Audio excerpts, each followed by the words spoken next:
Fearless Families. This is Dr. Cheryl Schmidt, and welcome to the Fearless Family Health Podcast. In a world that is filled with fear, my hope is to bring you inspiration, information, and support to live more joyfully and more healthy. Come with us as we interview parents, doctors, and experts in all areas of health and vitality. Let's make you the master of your family's future. Hello, this is Dr. Cheryl Schmidt, and welcome to the Fearless Family Health Podcast. So for those of you who know me, probably know that my real passion is around pregnancy, birth, and children. Really just raising a family that is healthy, happy, abundant, and has a full, wonderful future ahead of them.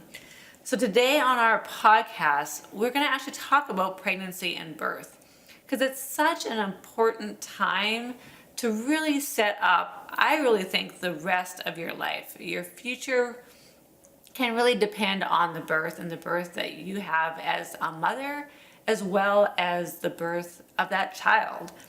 And today I'm talking with someone who I just really hit it off right away. I could talk to this lady for hours and hours and hours. She is passionate. She is so informative. You're gonna love Gail. This is Gail Janicola. She is the founder of Moms on Top and has been a certified childbirth educator for over 2 decades. She's also a certified health coach and a pre- and postnatal corrective exercise specialist, blending these treasured skills to create a roadmap for physical and emotional health throughout a mother's life from preconception to the empty nest. Gail is a dedicated, compassionate professional providing unbiased, evidence-based information, mentoring, and support for all moms, including moms-to-be and their partners. Woven throughout the courses she offers is a non-judgmental, integrated approach to pregnancy, labor, and birth, encompassing not only the tools to manage the pain of labor and influence its progress, but also the path to a healthy mindset around birth and subsequent parenthood, the principles to lifelong physical and emotional health, and the building of self-advocacy and partnerships with family, friends, and medical caregivers. Gail is a grateful, active, young at heart mom of 3 grown children. She loves to cook and travel, and her perfect day is one spent with her family, her sweet puppy, and her cherished friends. So today we're going to get into normalizing birth and the importance of having the birth of your desire with Gail Janicola. Enjoy. Hi, Gail. Welcome to the podcast today. I'm happy to have you here, and I'm happy that I found you. We kind of found each other in a roundabout way, and then we chatted the other week, and man, we just hit it off. We even have triathlon in our background and experience. So welcome, Gail. You want to just tell people a little bit about yourself? Sure. And thank you so much for having me, Cheryl. And I really loved our first conversation, which unfortunately your listeners don't, get to hear. But yeah, we really connected, which is so nice. So I have been in the birthing field for almost 24 years. And I started out as a childbirth educator and as a doula. And I soon after that kind of coordinated my whole fitness passion and my health passion with the birth field. And I became a certified corrective exercise specialist. But my focus is really childbirth education. That is really my passion. I love to teach. I love to interact with couples in a really, it's formal because we have class time, but really an informal way. We have lots of great discussion around all of the information that I impart in class time. And I really feel like that's the place where I can influence moms and dads to be the most. So that's really my passion. So I kind of gave up doulaing formally after about 5 years when I started in this profession. And then I just continued on teaching. And the funny thing is that I always thought I was going to be a doula forever. That was like my big thing. I wanted that so badly. I didn't even realize there was an actual profession around it. I used to say to all my friends, I just want to go and support couples in birth, but I don't want to do anything clinical. And then I found out it was a real thing. And I remember when I started out, we used to call ourselves professional labor assistants because nobody even knew what a doula was. But this is kind of part of life too. Like you start something And then you recognize where you have to balance your own life. And for me, it just became a little bit more difficult once my kids got a little older. They weren't babies anymore. I had to facilitate their lives and their schedules. And so I just really went back to focusing on the education part. And it's morphed many, many times, but I consider myself a birth advocate. I do a lot of speaking for people. I run volunteer organizations to help people, but this is my whole world. I know when we talked the other week, we had, for those of you who are just listening, Gail and I just met. We didn't really know each other very well, so we decided to just have a little discovery chat and learn a little bit about each other, what the podcast was about, what Gail was about. And I really noticed that you have such a passion for empowering parents and whatever kind of birth they desire and that they want, which really struck a chord with me because I feel I do the same thing. And that's what I want parents. I want people to have a birth experience that is of theirs and not what someone else is trying to, push them towards or what they think they should be doing. So we talked about like normalizing birth a lot. So what does normalizing birth mean to you? Well, I think first and foremost, it means really understanding the truths and myths surrounding birth in our culture, because I'm trying to help couples to find their truth around birth. So normalizing birth is really individualizing birth.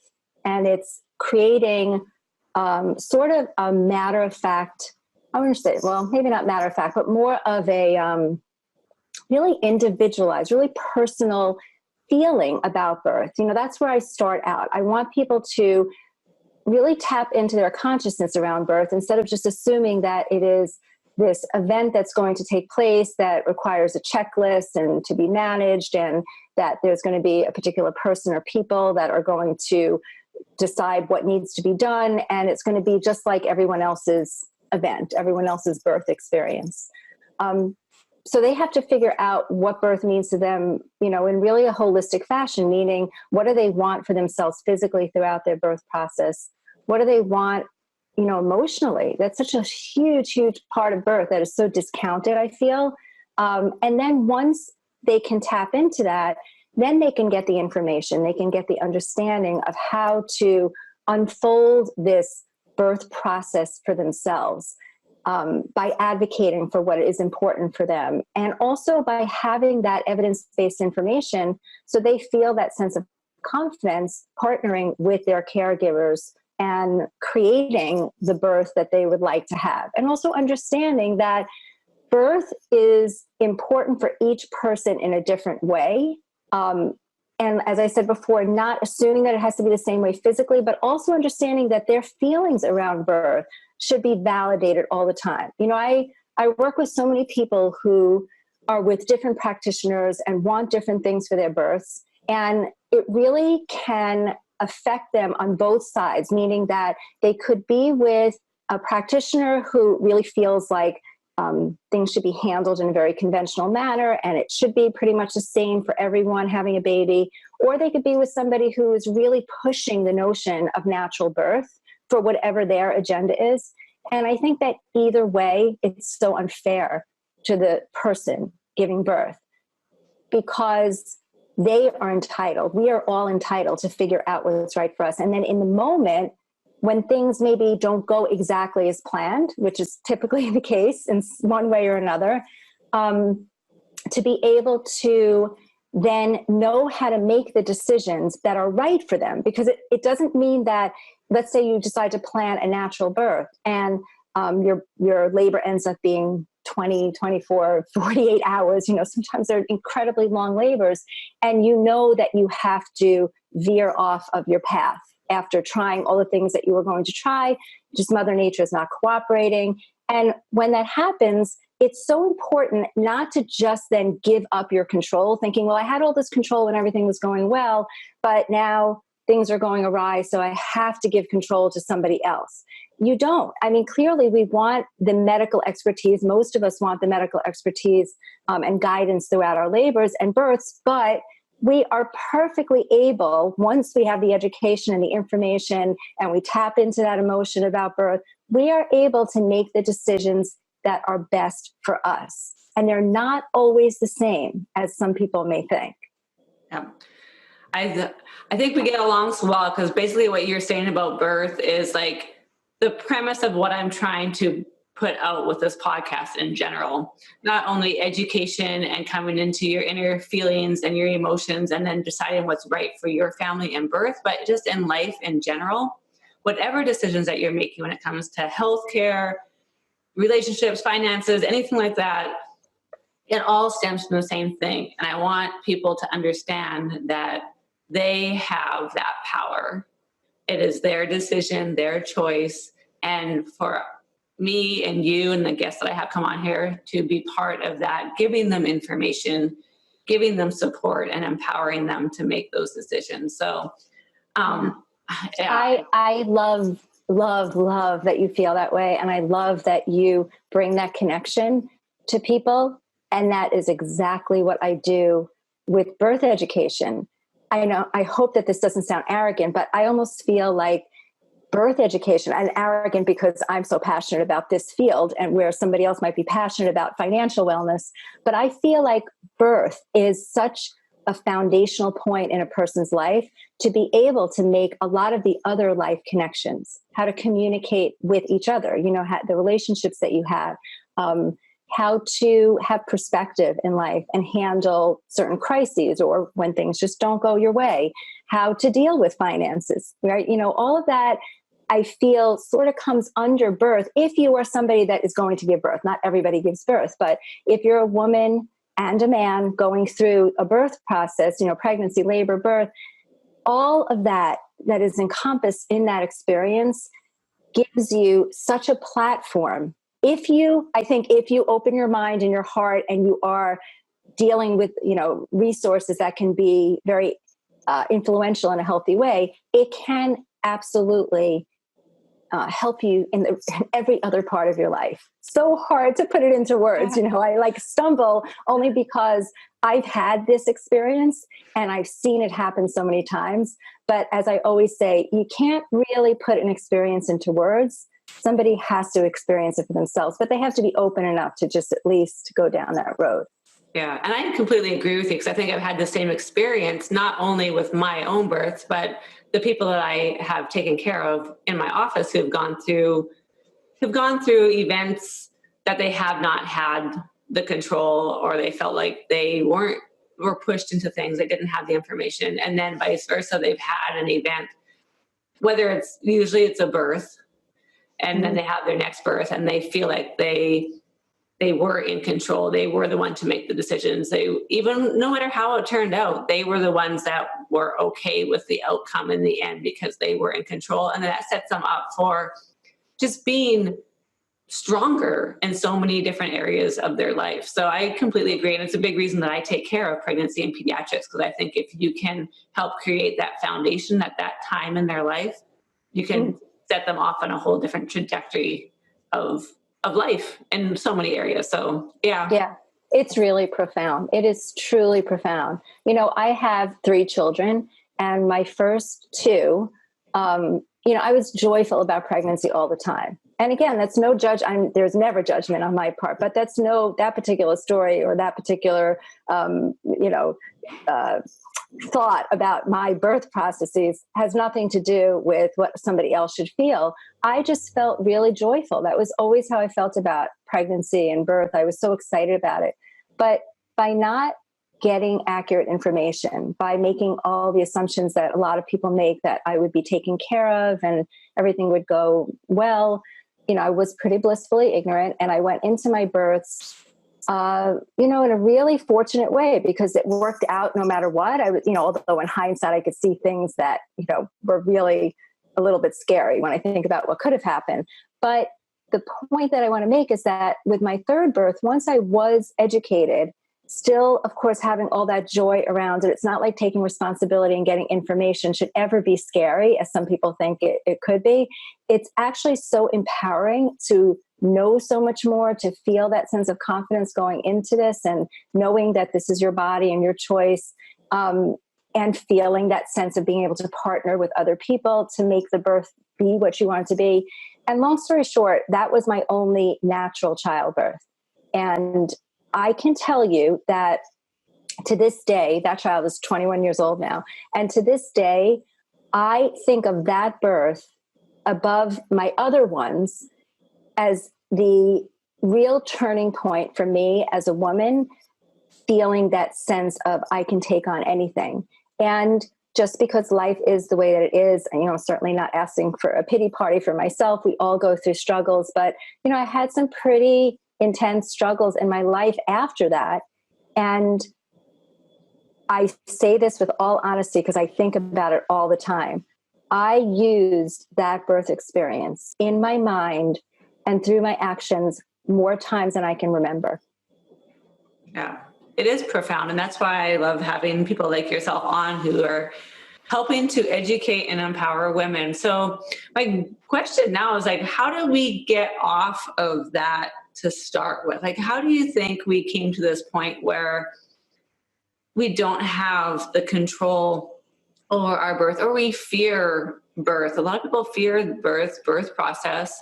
How have we gotten there? And then how do we look at it differently? Well, over time, I think, historically, we took the control out of women's hands, but I shouldn't really say that. Women took the control out of their own hands, because one thing that we all really fear, I think, to some extent, is pain. And there's pain in childbirth. So I think the biggest turning point was when we moved all healthy, normal birth, to a hospital setting, as opposed to giving women the choice of where they wanted to give birth. And at the time, there wasn't even a choice of having babies in hospitals, but it became sort of a marketing ploy, that we could, or doctors rather, could take away women's pain if they just came to a hospital to give birth with them.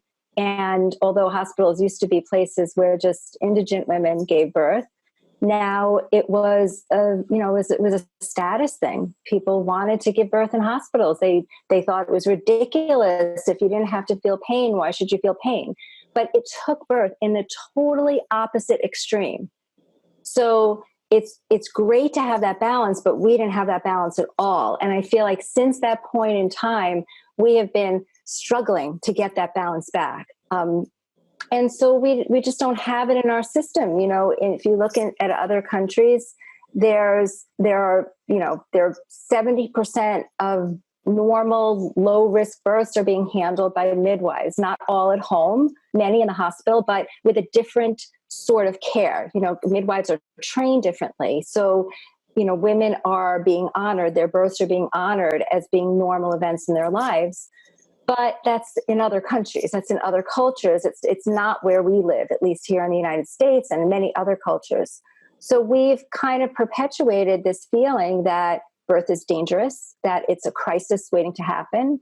And because of that, most women who get pregnant, or I should say a lot of women, because I don't really know the statistics on how people feel about birth, but most are just assuming that they have to give up that control, as I said before. And in order to have a safe birth and a healthy birth, and everything should go as easily as possible and as well as possible, they have to relinquish really everything. And a lot of people don't even realize that they have anything to relinquish. They just assume that this has to be in the hands of somebody else. So over the course of the years, I think women have tried to get birth back. They've tried to, it started with having the partners in the labor room with them. That was a big deal. So the partners were not sitting out in a waiting room, tapping their feet and smoking cigarettes and waiting for the birth of their baby. So yeah, that was a big turning point. But since then, in addition to all the things that have maybe shifted a little bit, we have really been like magnetically, it feels like, pulling back on the balance, because we've introduced other things like more and more intervention. We're a technology happy society, and we have made the connection between technology and safe birth. And that's so incredibly inaccurate in many cases, certainly when technology is used routinely and not for a purpose. But we've kind of glommed onto that idea that we have to have more in order to have safe. And it's very hard to pull back a belief system, even with all of the evidence, all of the amazing research and science that's out there. A lot of people are not reading the science. They're not being told about the science. The people of influence in their lives, their medical practitioners, are either not knowledgeable about what the science is now showing currently, and they're just kind of sticking to what they've learned from the beginning, or they're hiding it for some reason. I always say there are tons of hidden agendas. Some of them feel really relative to me. I have so much compassion for practitioners who choose a profession where they are on call all the time, or almost all the time, because I know what it felt like as a doula. But by the same token, it's unfair not to impart accurate information to every woman that's giving birth, or every woman that's going to give birth, so that she and her partner can decide what is best for her. So I feel like that's really, to really wrap it up, we lost the balance from the beginning. We have tried to get it back, but the system, so to speak, has pulled us further down into the hole. So our mindset remains the same, that birth is dangerous and we need more technology, more intervention, more routine procedures to keep it safe. And when you start looking at the statistics of birth especially in the United States, because I hear mostly about statistics in the United States because that's where I live, but I think it's close to about 40% of practices that are done in birth are not following normal scientific protocol. They're kind of going off and doing something that isn't what is scientifically valid. And then the infant mortality rate, the maternal mortality rate is high in our country, and we have the highest amount of technology that we're using. And I seem to feel like the more technology we throw at it is going to improve that, but it's almost inversely related. The more technology that we're throwing at it, the worse the outcomes are getting. And so I know practitioners don't want to have that happening. That's not their goal. And of course, they're not just trying to create worse outcomes. But I feel like we've gotten so far away from trusting of our natural body being able to do what it's meant to do, and not have someone have to be in line with certain protocol. They should be this many centimeters by this many hours. If it's not, you got to do this intervention. If that doesn't work, I got to do this intervention. And it's just this cascade of interventions because it's not textbook normal, because no one's textbook normal. So Right. When you're working with families who are in this system, in this thought process, what do you do to try to get them to think about it differently? I first of all try to help them to realize that they are consumers in this world of birth, that they have many options, because I don't think they realize that they even have options, which is so crazy. And then I will make like little analogies to help them to understand that, most of the couples that take my class are married, or they have made some kind of celebration in the past where they've had to work with a party planner and they've had to figure out what they want in advance. And what I do is I help them to use that as a frame of reference, because we all know what that feels like, where we're trying to plan something really big and important like that. And we will go to the person that's going to help us, the expert in that field, and we're going to let them know first what it is that we want, what's important to us on that day. So let's say you want to have a beach wedding. You're going to think about, first of all, the venue where you can have it, a beach somewhere, and you're going to speak with the caterer, and you're going to ask how they're going to set things up and help you, and you're going to let them know what you want to unfold, how you want that day to unfold, and then you're going to talk to a florist and maybe a DJ, and you're going to put all of your puzzle pieces together.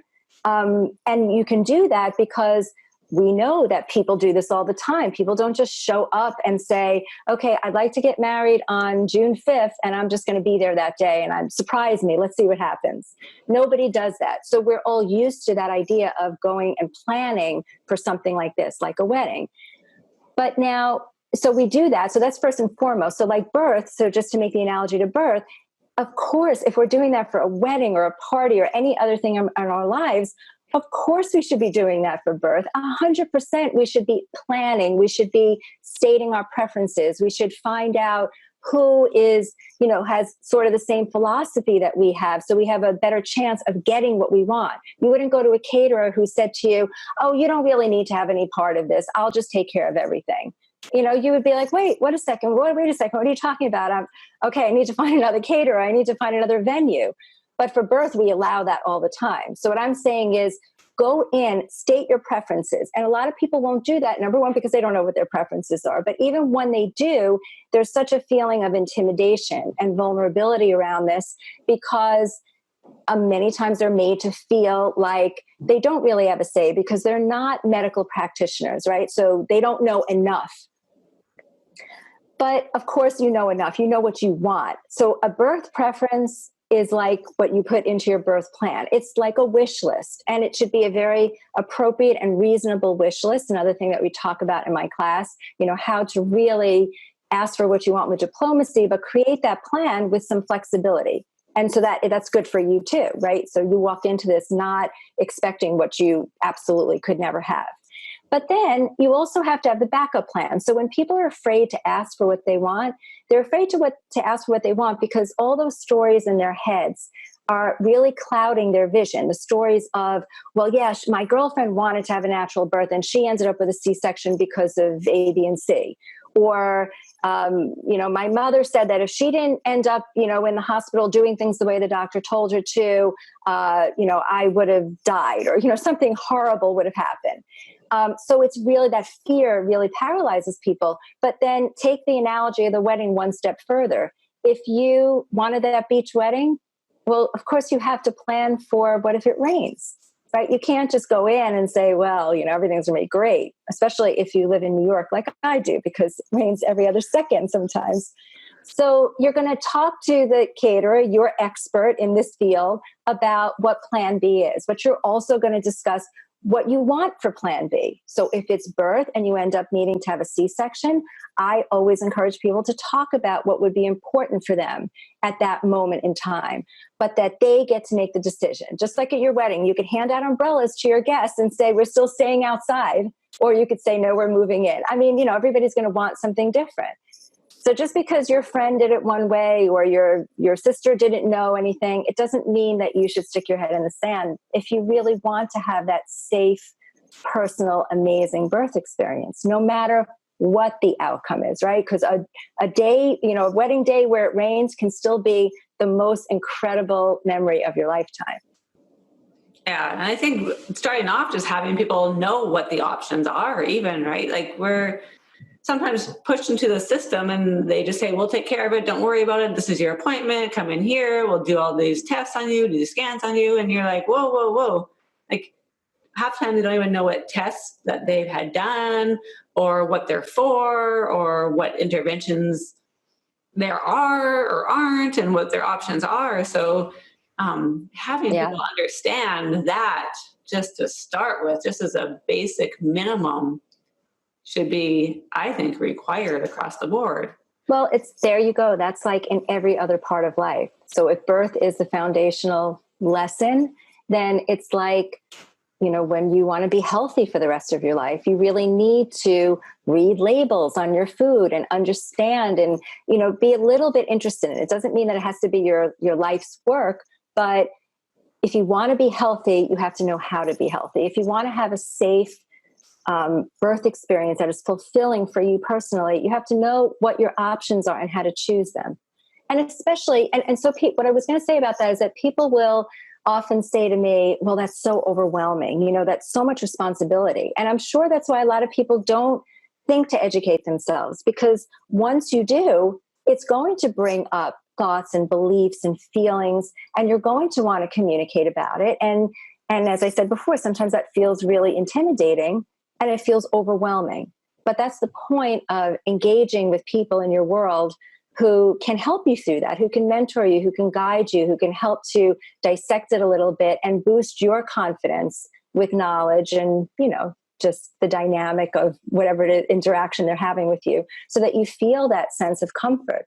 But yes, I do have to say, very, very, very important always not to just assume that what your practitioner is advising you to do is the best thing, not only just for you, but in general. And I know that sounds so cynical, and I don't like that part of me, but I live in this world where so much misinformation is given. So little things like, don't make the assumption that when you get to the hospital, you have to put on a hospital gown, and that's such a silly thing, but just keep that as like, that's your individual preference. And then on the more technological side, when you get to the hospital, you don't necessarily have to be hooked up to that fetal monitor continuously and lay in bed continuously until you give birth. The evidence, the research, the proof is on your side if you are somebody who really wants to work with their body and get up and move around. Yeah. Are you finding that people who are still having their babies in the hospital, because the majority of people are still having hospital births in the United States? I'm not too sure what the percentage is, but it's 98, 99% of people are having their babies in the hospital. Do you think that they're still having real challenges with bringing in information and being, I don't know what the word is, being confronted with their practitioners and having a battle within that setting? Or is it getting better? Is it getting that they're working better together? I want to say, because I'm such an optimistic person, that it's getting better. If I look back over the course of the time that I've been doing this for over 2 decades, it has gotten better because I think we have more choices a little bit, but it hasn't gotten better at the rate that it should have gotten better in over 2 decades. Does that make sense? Yeah. So yes, people still, I find very, very often, even just in my little world with my small interactions with my students, I still find that people are having a hard time. And even if they're not having a hard time, they're not able to find practitioners and hospitals that automatically practice using evidence-based information. Most of the hospitals, most of the OBGYNs who are in this world or our world, I should say, that's what I mean, like our world of the United States of America, are still practicing standard of care. They're still practicing medical management of labor. And so when you want something that is evidence-based and you want something that is particularly important for you, there is often some pushback. Yeah. And I find this topic is actually kind of hard for me to talk about because I see the evidence-based side. And I had 4 home birth, natural births. I didn't have hospital births. On the other hand, I see that evidence. I see the safety in that. I see all those, how empowering that was for me, how normal that was for me. And then on the flip side, we see hospital births that seem to be so, like you said, medical management of a natural process. It's a completely different feeling. But I also feel for those practitioners because I'm trying, I feel like I'm trying to say that, yeah, what they're doing isn't always the best, but I don't want to be saying bad things about the practitioner because, 99% of the time those practitioners are trying, they're in that profession, in that position because they really want to help people and they really want to have healthy babies and healthy moms in their philosophy and in their perspective. I feel the same way. It makes me sad. It really does make me sad. And it also is frustrating that much of the time I spend with my students, whether in class or outside of class, is about it's so not about birth. It's about teaching them how to work the system and communicate diplomatically. And because it's true, there is a hierarchy in a hospital setting. I am very realistic in letting people know that they're walking into someone else's home. It's their territory. And although they are the consumer, first and foremost, that if in that home they want you to do something a certain way, then the protocol is going to be in place and you're going to have to figure out how to get around it. And the people you're trying to get around it with are people who really don't want to lose their jobs. Yeah. Yeah, because I still feel like a lot of people will come to me after and said, yeah, I was quote unquote that patient that I probably annoyed them because I came with like my birth plan and my evidence and said I didn't want this and I didn't want that. And they just kind of rolled their eyes at me and just did what I said, but they weren't very happy with me. And I wish that struggle wasn't there. I wish it wasn't, oh, it just, yeah. Yeah, I know. I feel you. So instead of just, because I could cry in my pillow all day long, which I have done before, but I think what's much more effective is to try to figure out really how to get what it is that you want out of your birth experience within the setting that exists right now. And if you choose to have a hospital birth, there are things that you can do. The first thing is that you absolutely want to be on the same page with your particular medical practitioner or the group of people in your medical practice. So you want to make sure that they share your philosophy as best as possible. Second best would be that they really support you. And there's a big difference between being tolerated and being supported. You know, you could feel like you're being supported and get the whole bait and switch once you get into labor and you're at the hospital. So you really want to make sure in advance that you know that this person is there to support you. Best case scenario that, again, they have the same philosophy as you. And once you're on the same page with your practitioner, they are really the person that calls the shots, even in the face of hospital protocol, which seems so daunting and scary in a lot of ways. You can still just explain to the people before your practitioner gets there. Let's say that you're in the hospital and you're talking to nurses, you can explain to them that you've had conversations with your practitioner, with Dr. So-and-so or with this midwife, and this is what you have agreed upon. And if there's any problem, you understand that they're just following protocol, but could they please just check in with your practitioner because this is what you have agreed upon. So always being on the same page with your practitioner is the very first most important thing. Of course, looking into the way the hospital practices, because it does vary from hospital to hospital. That's also important. And then after that, I would say being as, to use the word again, diplomatic as possible. And I don't mean that, like, I don't want you to cover up your truth, what's important to you. I want you to be forthright in your communication, but I want you to get what you want. You know, that saying, you know, you catch more flies with honey than with vinegar. Yeah. So I want you to keep that in mind when you're going into your labor. And I want you to have an understanding of what the doctors and the nurses and all the hospital staff are going through. So at least, you know, I always say to people, when you go to a restaurant and the server jumps down your throat, of course you want to be like, are you kidding me? I'm not going to tip you. And you get so angry. And, you know, maybe they're just not nice people, but maybe they're having a really hard time that day. You know, maybe something happened with their mother or their child or whatever. So try to find that compassion for the hospital workers. I think that's really helpful. And we talked about this before. The analogy I make, you had referenced that we have this connection to triathlon. So my husband's a triathlete. And I call myself top Sherpa. You know, I'm the best support person in the world where that's concerned. And so what I recognize is that what helps him get through just a crazy Ironman triathlon is the support that he gets. And if you want that support, if you want, you know, the people on the sidelines are not necessarily triathletes. They may not understand where you're coming from, but you want them to be helping you to get to that finish line. So when you're in the hospital, you want those nurses and those hospital workers and your doctor and your midwife to help you to get to the place where you want to be. And I think that most people can recognize that. So ask for support, you know, really ask for it. Don't demand it. Don't assume you're going to get it, but ask for it. Because certainly if a marathon runner, you know, was having a hard time getting to the finish line, the people on the sidelines, I would think, would not be saying, oh, just throw in the towel. Oh, give it up. You can't do this. No, they'd be saying, come on, you could do this. Well, ask for that from your practitioners and the people around you. Yeah. And I think to take it even a level further, we're talking a lot about hospital births because we're talking about having like the best birth that you can in the culture that we're in.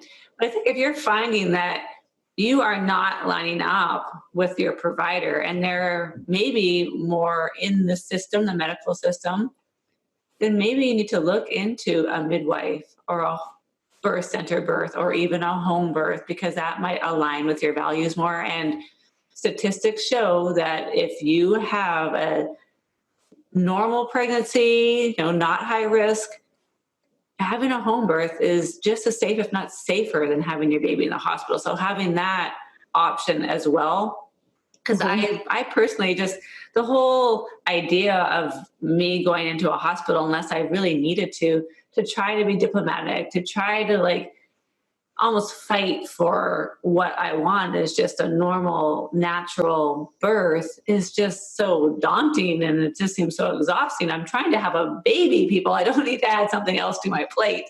So it is an option, and I hope that people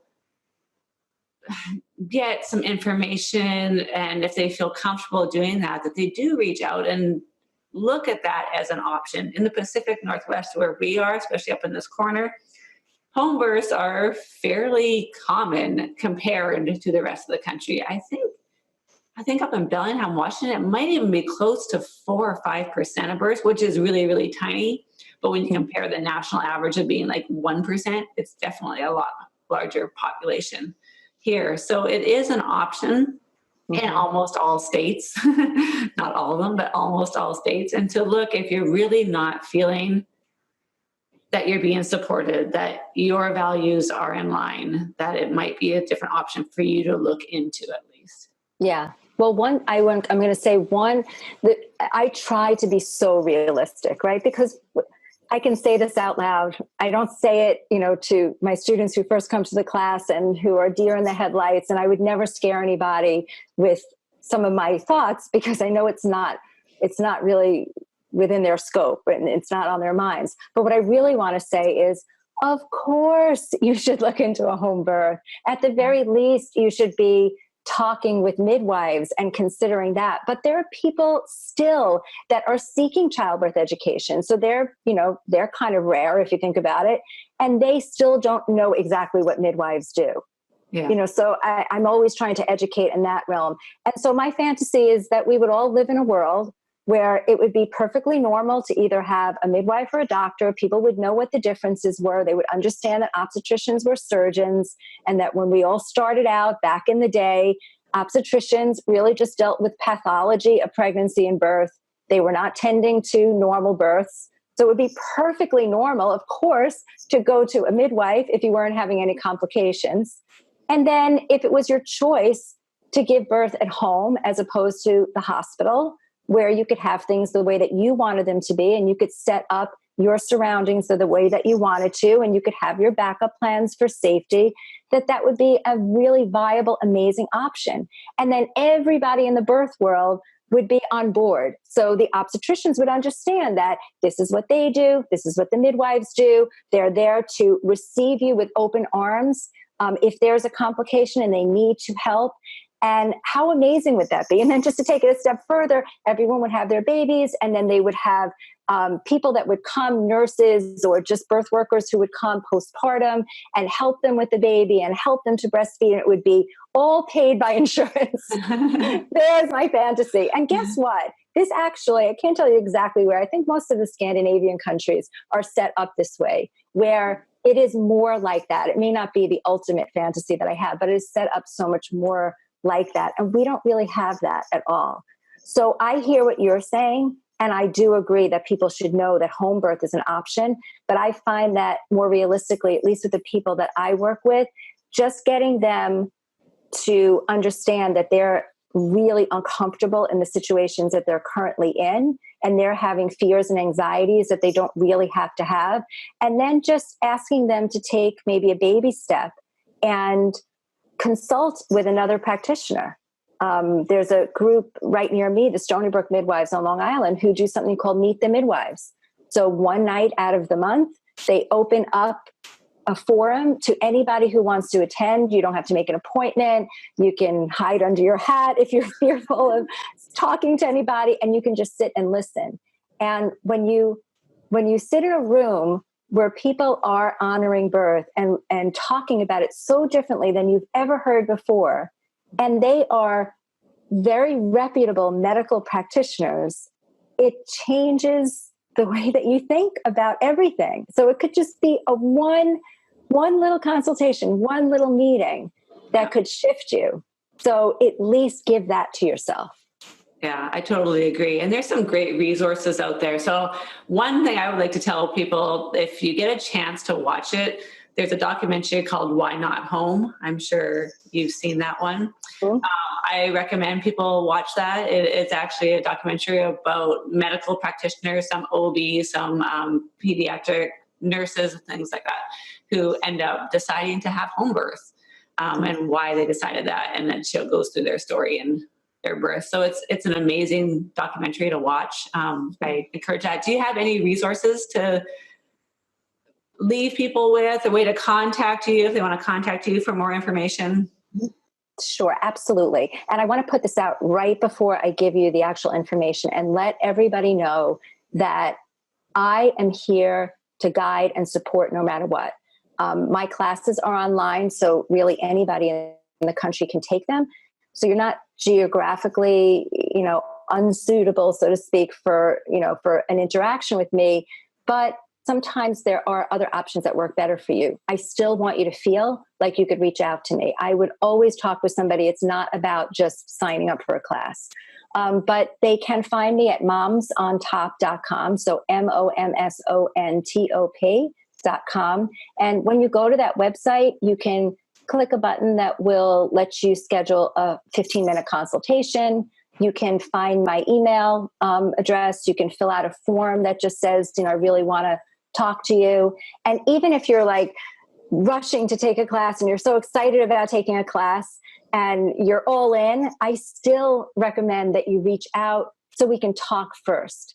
And if it's not me and it's somebody else that you want to engage with, reach out to them first. Don't just, like I did the first time around, take a class because Tuesday nights were free and it happened to work into my schedule. And so I just signed up. I didn't look into anything. I didn't research anything. This is intimate. It is important. It's probably one of the most significant things you'll ever do in your life. Make sure that you connect with everyone who is on your birth team, so to speak, not just your doctor or midwife, but even the person that's going to educate you, somebody who might be a doula at your birth, somebody who might be a postpartum doula after you give birth, a lactation consultant, all of those people. Yeah. And your chiropractor. Yes. Sorry. Oops. Yes. Yeah. Very, very important. But every single person on that birth team. I totally agree with that. And I'm so happy that I found this stuff out before I had my first baby, and I had a wonderful birth team and wonderful experiences. And I think once you have that, you want that for everybody. You want all the moms to have that and not have like a traumatic birth or feel just, I don't know, neutral about their birth. I want them to have the birth that they really deserve for them and their babies and their husbands and the rest of their families. So, And what I said before about the experience, you can't experience something until you experience it. So you and I talking right now, I just feel your energy, Cheryl, so much. It's that feeling of knowing, what we have, journeyed through and wanting that so much for other people. And for just speaking for myself, that's why I put myself out there to talk with people no matter what. Because I think even in a 15-minute conversation, light bulbs could go off and it could really set them on a path that could change everything. You don't really get to grow in your life and have those amazing, amazing opportunities that really bring eventual true happiness unless you open yourself up, because that's where the magic happens. So if somebody calls you and reaches out to you, you could hook them up with somebody else, and maybe that person is the person that changes their life. So just all I can say, really, my final word is be open your minds, open your hearts, and seek to get the best for yourself in life, because it's there. I think that is a perfect way to end this podcast. Thank you, Gail. Anybody who wants to reach out to her, I will have her information in the show notes. Join us on our Fearless Family Health Facebook group. Just ask to join that group. We can continue the conversation, have contacts for Gail as well as other people who have been on and will be on the podcast in the future. So wish you all the best, and thank you so much, Gail, for joining us. You're welcome. Bye, everyone. Thank you for joining us on the Fearless Family Health Podcast. Show notes and resources covered in this podcast are available on our website at fearlessfamilyhealth.com. You can also join in on the conversation with other fearless families on our Facebook group, Fearless Family Health.